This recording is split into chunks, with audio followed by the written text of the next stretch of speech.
आपका स्वागत है शॉर्ट हैंड गुरु यूट्यूब चैनल पर। डिक्टेशन शुरू होगा। 3, 2, 1 स्टार्ट।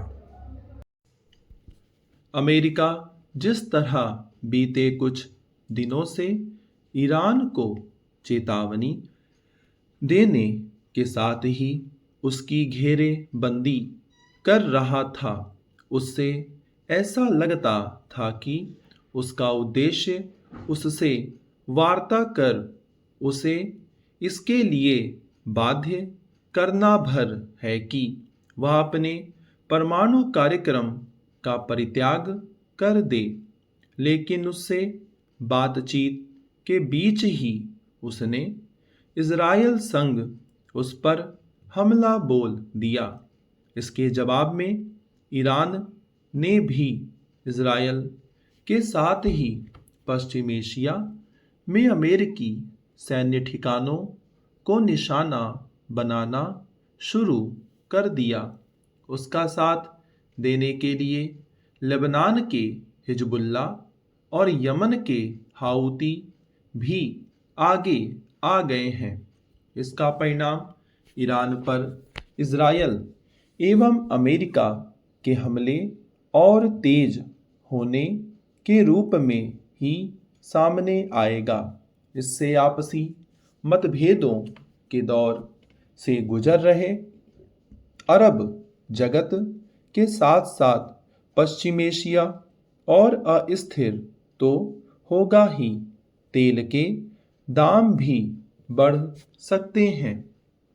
इसके साथ ही विश्व शांति के लिए और गहरा संकट पैदा हो सकता है।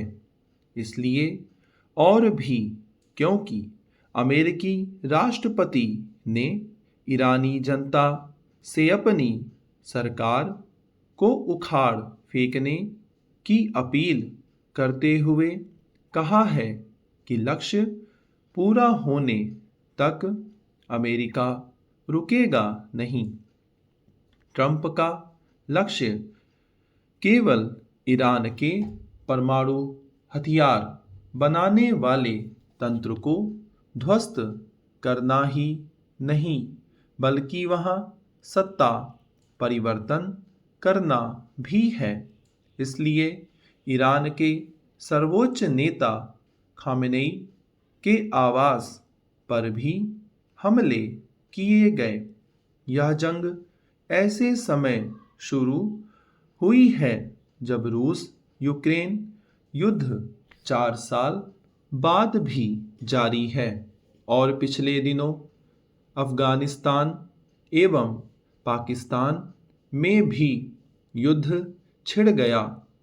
इज़राइल, अमेरिका और ईरान के बीच का सैन्य संघर्ष कहीं अधिक व्यापक असर वाला हो सकता है। इससे भारत भी प्रभावित होगा।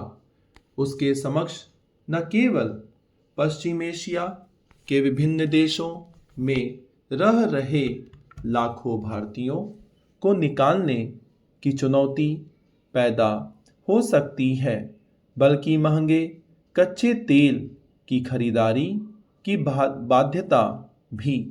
यह भी तय है कि इस जंग में वह किसी भी पक्ष के साथ खड़ा नहीं दिखना चाहेगा। निसंदेह इज़राइल और अमेरिका की सैन्य शक्ति के मुकाबले ईरान की सैन्य क्षमता कमजोर है और वह आर्थिक रूप से भी पस्त है।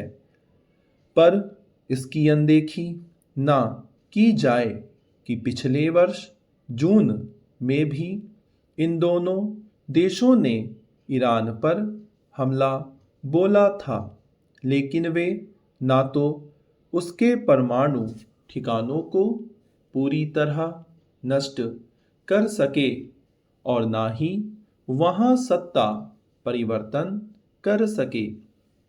कहना कठिन है कि इस बार क्या होगा। यह ठीक है कि ईरान का रवैया भी झगड़ालू है, लेकिन अमेरिका को इससे अनभिज्ञ नहीं होना चाहिए कि उसने जब भी किसी देश में जबरन सत्ता परिवर्तन किया वहाँ के हालात और अधिक बिगड़े। इसके साथ ही अमेरिका को नुकसान उठाना पड़ा और उसकी छवि भी खराब हुई।